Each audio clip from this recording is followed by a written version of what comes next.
What's up? What's good? Matt Clark here at the new Matt Clark. Just a story on my first violent experience when I got to Joyceville Penitentiary. Stay tuned for a great video at the new Matt Clark.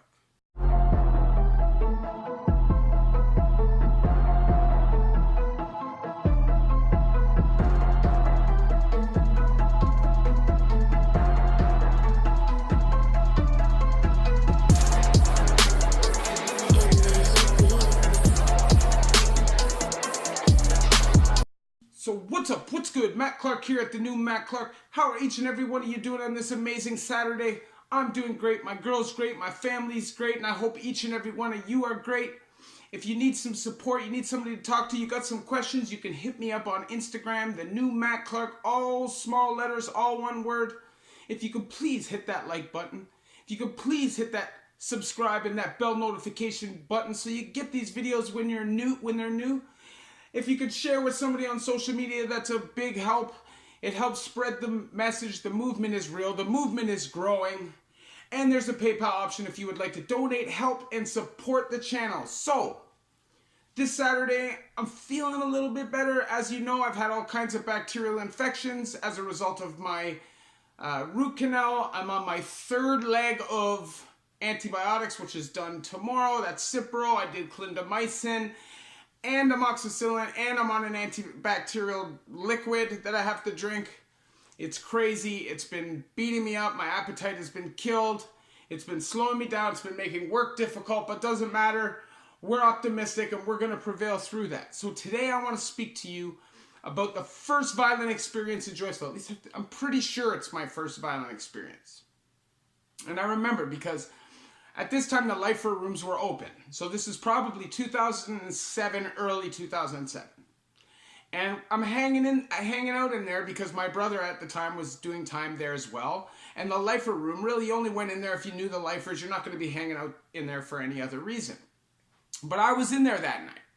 And just so happened that I got up and wanted to go use the washroom. So as I go out and come out the door to use the washroom, there's a dude. Now he's leaning up against the wall like this, leaning up against the edge of a doorway. You know, he's standing in the doorway, and this guy comes walking down the hall as if he's gonna walk past him, turns like this, and just starts smashing him in the head and the neck with a shank. And I literally, it was like I was matrixing blood. It was spraying everywhere. I've never seen anything like this up to this point, and it was pretty crazy. I'll tell you what, people ask me, what's it like the first time you experience that kind of violence, especially when you're not involved in it, right? Like, you're not looking for that kind of drama. You don't want to see that stuff. In the penitentiary, you don't want to see it. You just rather not know anything about any of it because it's just easier that way, right? But when somebody gets lit up right in front of everybody, it's impossible for you to avoid it. And that is something that you're going to weigh. Like, it's something that you're going to think about. There's killers out there that don't have that much empathy. I don't know if they're sociopaths or psychopaths, but not that many people feel good about seeing somebody get stabbed up, jumped, stomped, power bombed on their head, hit with a pipe, or murdered. It's not a good look, man. And it's scary. And in that environment, you have to play your position. You have to play it cool. You can't show that this is bothering you. When I was in Joyceville, there'd be days where we'd be walking back from yard and you're literally stepping over knocked out people with blood leaking out of them. And as one event, it's not that catastrophic. You can move past it emotionally. And I'm not talking about consciously, okay? This is all a subconscious effect. You're not like out and out sad. You don't care for these people. They're not your friends. You know the environment you're in. But as these events happen over time, bing, bing, bing, bing, bing, they slowly start to wear on your psyche. You stop caring so much about people. It's a lot easier to turn your head and walk away when you see somebody being hurt. And you know what the funny thing is? I'm not the type of person that would normally just walk away and stand there and let somebody get hurt.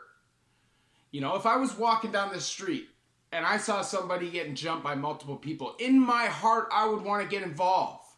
Because I don't believe in that. But I also, because of the situations I've been in my life, understand that by involving myself in that situation, there's a real possibility for some real consequences.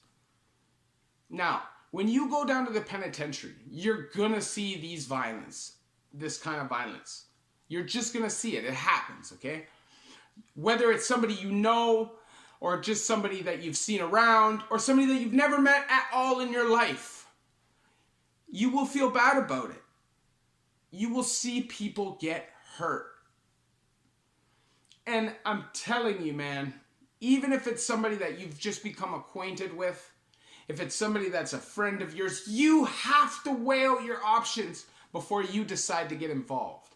Now, in this particular situation where Buddy got stabbed up, nobody got involved because the person who stabbed him up was a very serious dude, right? But the cleanup crew, because there was a crew of lifer guys that came out and just cleaned up all the blood and stuff, on camera, don't care, whatever it is, what it is, they're not going to leave the evidence, right? Those guys went to SAG for months. It's going to affect your score. It's going to affect your eligibility for parole. It's going to affect your future. Every incident you get involved in the penitentiary will affect your future. And as soon as you become a so-called stabber man, somebody who's putting in that kind of work, that's going to be expected from you in the future. Every time somebody comes to beef you, they're not going to even consider fist fighting. They're going to automatically assume that you're going to grab a weapon, so they're going to grab one first. You're going to constantly be on the defensive. Prison is not a joke. Weapons are not a joke. I remember I saw a shank fight. Two guys stabbing each other up with big man-made plastic shanks. And I remember people saying, those are wussy shanks. And I said to them, a shank is a shank, brother. I don't see you standing in the middle of the gym having a one-on-one shank fight with big plastic shanks or big metal shanks. So slow it down. It's very easy for people to just assume that these things aren't scary, don't give you anxiety or paranoia, or can't be bad for you. Doesn't matter how tough you are, man. Eventually somebody will have your number if this is the code that you live by. Now, if you're just a bystander, like at this time, that's all I was. I was just walking by and I just happened to be walking by at the wrong time. In that situation, you keep it moving. You just keep it moving. You keep your head forward and you avoid eye contact at all costs. Because that eye contact could cost you a beef. You never know.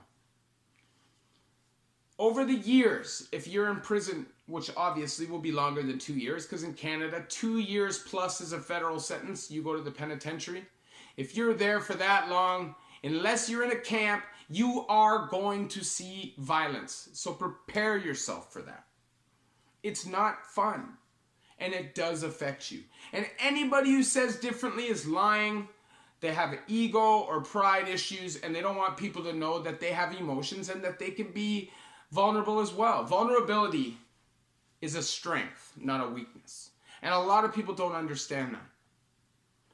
They think by showing vulnerability, you're making yourself look weak, when really it takes real strength to be vulnerable. And sometimes, just sometimes, you have to decide what is right. And I'm telling you, down below, in the joint, it's not always right to fight. Now, in the provincial system, you can't walk away from a fight. It does not work like that. You will be punked down, whatever. But in the penitentiary, a lot of the time, conversation happens before fights. People have friends. People have groups of people. You rarely, unless it's real street beef or real politics, in which case the people on both sides understand what's going on, will somebody just get randomly lit up. Usually there's an argument, there's an ensuement, there's people getting involved, blah, blah, blah. It gets blown up, and then action. I'm telling you, man, I've watched a lot of people in my years get stabbed. We'll talk about it over the months and the years that we talk. And very rarely does anybody act tough in that situation. Because it's freaking scary. Doesn't matter who you are. Your life is flashing before your eyes. You think you're gonna be acting tough. You might be acting in a necessary defensive mode to protect yourself, in which case you might get a little crazy and end up becoming a killer yourself. But it's scary, man. So please take heed to this video, stay out of the politics, stay out of the bullish, and don't get caught up. Because you can get in too deep very quickly. Your time can go from comfortable to real bad very quickly. And believe me, a lot of people will get you sucked into situations. You'll get yourself sucked into situations thinking that you got people behind you who have your back, and that may not be the case, and you may find yourself out on Shite Island begging because there's a whole crew of guys that want to take your life. Just think about these things before or if you plan on going down below. And anybody who has family members down below, just remind them you don't have anything to prove. Prison is not status. Prison is not something to be proud of. If you can get out of there, if you can avoid all conflict in there, that's what you want to do, I'm telling you. The least impact on your psyche, the better. Anyways, please hit that like button. Please hit that subscribe and that bell notification button. And if you could share with someone on social media, that would be great. There's a PayPal option if you would like to help donate and support the channel. If not, that's great too. Thank you for watching, all of my 1,480 subscribers. You guys mean the world to me. Thank you for your support. Every day, I think about each and every one of you. Remember, you can hit me up on Instagram, the new Matt Clark, all small letters, all one word. I will get back to you as soon as I can. Love each and every one of you at the new Matt Clark.